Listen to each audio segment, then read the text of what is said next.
Good morning, everybody, and welcome to this morning's webinar.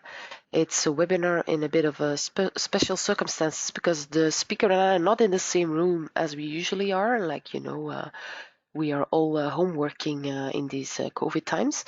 But nevertheless, we expect that the webinar will be fine and that it will not prevent us from having a successful webinar. As usual, it will be a full 30 minutes of information sharing with you. We will provide you with the presentation and the link to the recording after the webinar as usual. So welcome to this webinar. It's a webinar about dealing with corrections of publications. My name is Els and I will be moderating this webinar from my home office. As usual, you're all muted during the presentation, but you can use the Q&A panel of the GoToWebinar control panel to submit your questions. So after the webinar, the speaker and myself will take a look at the questions and provide you with answers. Should your answer or your question remain unreplied, don't worry, we always submit a Q&A file on the Senelec website with an overview of all the questions and the answers with them. So should you want to talk about us and this webinar, we are on Twitter at Standards4EU and we have a dedicated hashtag 1010webinar for these kind of webinars. So let me take a moment to introduce the speaker of today. His name is Gonzalo and he's account manager digital solutions at the Sen and Senelec Management Center. So please, Gonzalo, the floor is yours.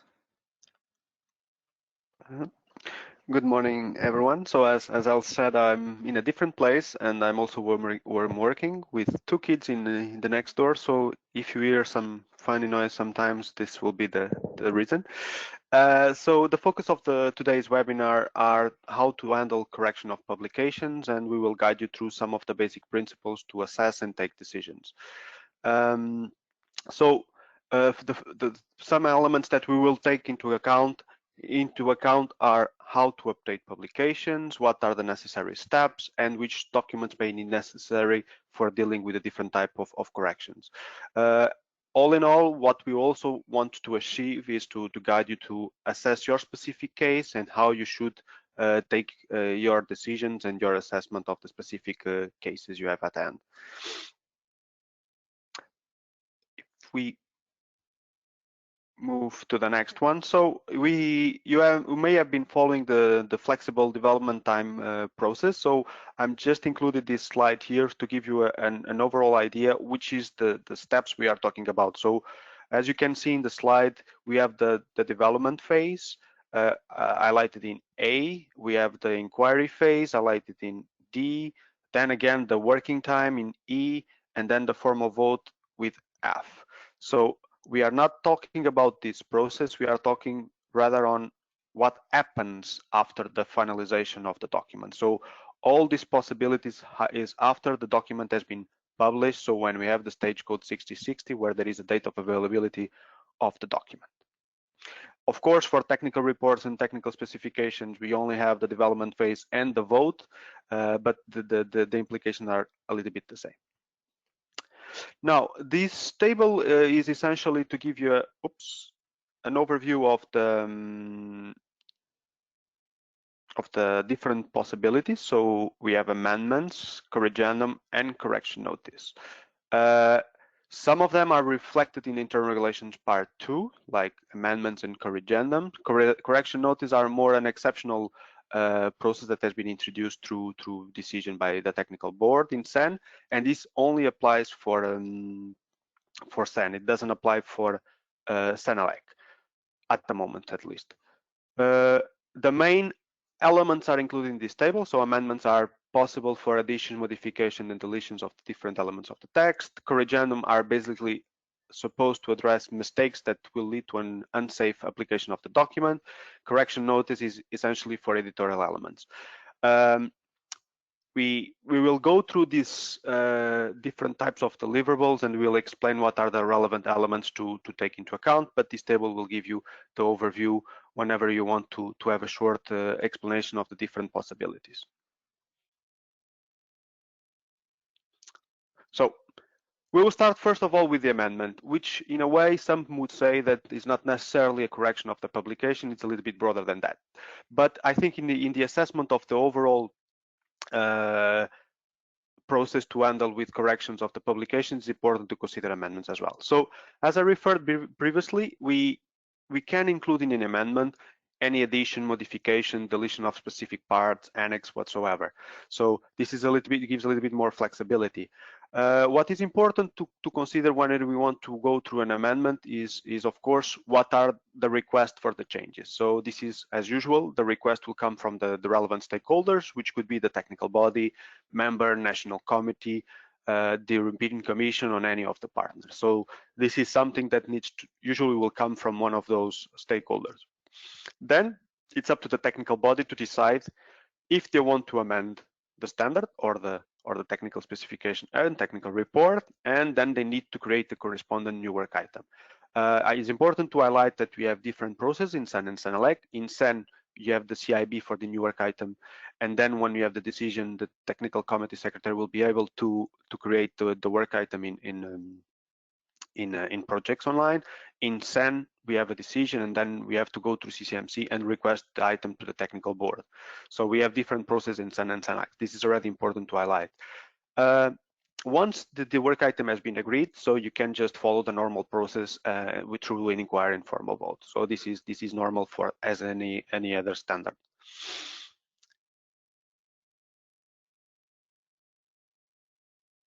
So if we move to the next slide. Yeah. So there are a series of elements that we need to keep in mind when we are considering an amendment. So the first of all is that we are dealing with the modified text only, so we only include in the amendment what we want to change. We will not go with the full text. So this is important to be taken into account. Amendments can only be done in European standards and harmonized documents, so in SENELEC. So this is something important to be taken into account. So for technical specifications and technical reports, we cannot introduce amendments. It is extremely important to consider that this should be limited in terms of modification. So we should not go with too many modifications in this process. If we are talking about major changes, then a revision should be considered. One important element as well is that we should also do amendments only up to 4 years of age of the document, because as you know, after 5 years, at the maximum 5 years, we need to consider a review of the document, of the overall document. So we should not enter into this revision process step as well. What is important to highlight for amendments as well is that concerning the possibility to have XML, if we are creating amendments on very old documents, if we are creating very complicated amendments, we also may have issues in the overall XML availability of the overall document. And this is also especially on the SEN side, because CCMC is consolidating the text after the finalization of the vote. In SENELEC, it's also important to highlight that there are a limitation of 3 separate amendments to YENs and HDs. Now, I will show you some examples. So on the left-hand side, you will see an example of an amendment in the SENELEC. On the right-hand side, you see an example of the amendment in SEN. So you can see a little bit closer the modifications, and so it's basically a list of instructions on what will be corrected in the main text. In SEN, as I have highlighted, you will see that when we will consolidate the text, you can see here highlighted in yellow, that we will tag the modification in the overall consolidation of changes. One of the main changes is that we need to have an assessment of this request, consider whether we can or not accept the corrigendum. But at the end of the process, when it is agreed together with the TC secretary and the TC chairperson, then the TC secretary can prepare the text, and this should be done in a relatively short period, so within 4 weeks of the decision to go for a corrigendum, and CCMC will also try to publish the document as early as possible. As you may comprehend, if the correction intended to be introduced will lead to an unsafe use of the document, it's important that this correction is done as early as possible. Now, there are some aspects to be kept in mind.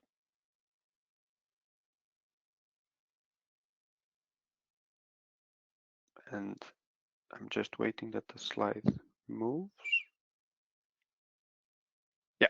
So for corrigendums, there are some elements to be kept in mind. So corrigendums are not for errors that don't impact the publication or the use of the publication. They should not be used to correct implementation dates because those have no impact in the use of the document. They should not be used or shall not be used to correct aspects or information that became outdated after the publication. As I highlighted, so only for an unsafe application aspect should be considered. We should not go in a way over 3 years of the publication. So after 3 years, there will be in principle no reason to introduce a correction on the document because we had time enough for the use of the document. Um, Important as well is to highlight for harmonized standards what is the possible impact. If you are modifying some technical elements, we have to assess whether we need to involve the ask consultant, whether we need to ask for an assessment of this modification. So this is also important as well. And finally, that is also important to highlight that corrigendums are not voted. So these documents there is a decision by the leadership of the technical body to introduce the corrigendum. We move on as the process, and then we publish this corrigendum as a standalone in SEN and in Senelec. In Senelec, there are also some exceptional cases where technical board may be invited to consider the adoption of certain corrigendum. Now, some of the examples, as you can see here, again, we have slightly different approaches in SEN and Senelec, but the model is exactly the same. So it's the modification of the certain element in the text.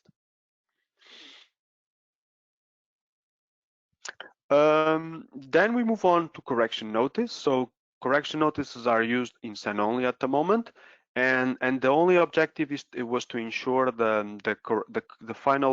the finalization of a correct publication. So it's whenever some of the stakeholders identify some editorial aspects in the publication at the final step. So this could be used to finally improve the quality of the document at the very end.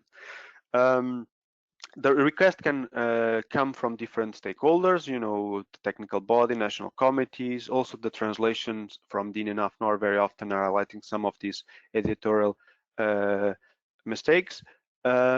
Again, it's up to the TC secretary together with chairperson and CCMC to assess this request, and if decided to move on, CCMC corrects the text, so there is a new release made available, and there is a correction notice communicated to the NAFNOR for the translation in French and German, and also for the other members to be aware that the main version has been modified. Some elements need to be considered as well. So there was a technical board decision in 2016, so 2016, that there is a wish for correction notice to be phased out, so they should be reduced and go to a level that is as minimum as possible. There is also an important thing to be considered is that correction notice should not be misused with corrigendum. So this is important to make a clear differentiation between the use of one and the use of the other. For you to be aware, very often correction notices are used to correct title pages, supersession information related with the forewords. And so this is also important for you to take into account in the final steps of the documents to be sure that whenever title pages may be changed, whenever supersession information is not clearly being given, so in terms of the database, and this information is also available in projects online, so you can always verify. So those are some aspects that can be taken into account. Of course, CCMC is also looking into some of these errors to avoid and to ensure that we don't need to introduce correction notice and that these steps are taken at the finalization of the documents. One important item as well is that correction notices were used at a certain moment to inform on closed ballots. So this is something that we stopped doing, and in line with the discussions on the technical board, this is something we should not use correction notice for. And also, as I said, correction notice are not supposed to deal with technical corrections. If we move on, we have a few examples.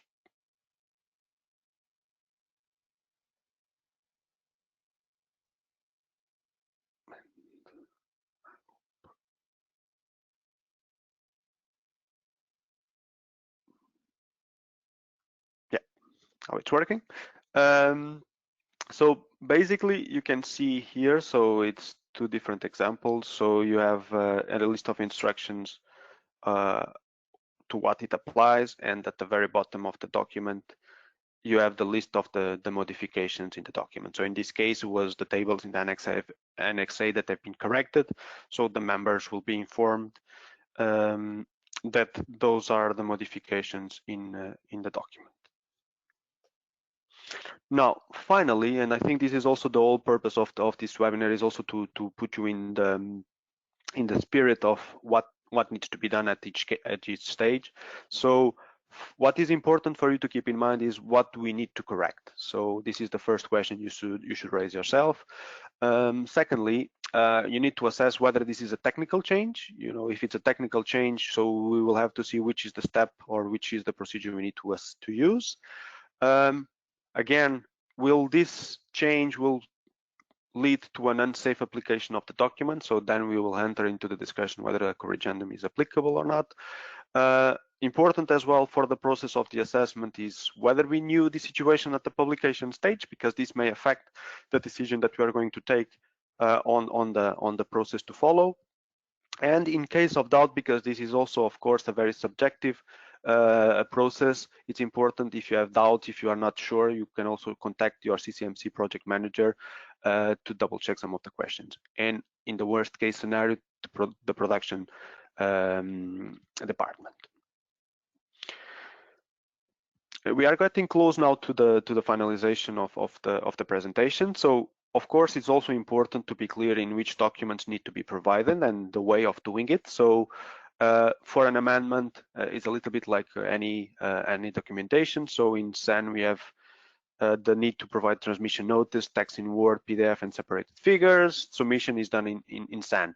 For SANELEC, more or less the same process. The main difference is that documents are provided to mail production. Corrigendum, exactly the same steps. Transmission notice, once it has been confirmed that we can move for a corrigendum, and I highlight that we should not do this before we have an agreement that we should move for a corrigendum. The same elements in terms of text in Word, PDF, and separated figures. Submission on e-trans in SAN, and mail production to production in SANELEC. For correction notice, then we are talking about a much more informal, I would say, process. What we need to agree is what are the changes to be done. Then all the word or the images should be provided as well to production, and then we'll move on to the next steps. Finally, to highlight the main key learning points of this webinar. So there are several possibilities to introduce these corrections in the publication. So this is one of the key elements. Of course, together with these different possibilities, there are different time frames, you know, until when you can do it, how fast you should do it as well. So those are things important to be taken into account. Finally, I would say you need to assess before introducing the request if you can actually go through that route. So this is also important for you to consider. Also, at the publication stage of the deliverable, where if you are already in this situation, so this is also important because then can imply a different solution. And finally, we are aware this is not always a very straightforward process. If you have questions, you can always contact the CCM project manager. And at the same time, also your BT member or permanent delegate can also support you in the clarification of these points. On top of that, internal regulations include some of the elements. There is a link to it. BOSS, SANELEC, and BOSS in SAN have elements specific for amendments and corrigendums and also for the corrections. So the pages are available. So you can also consult those for any additional information you may need.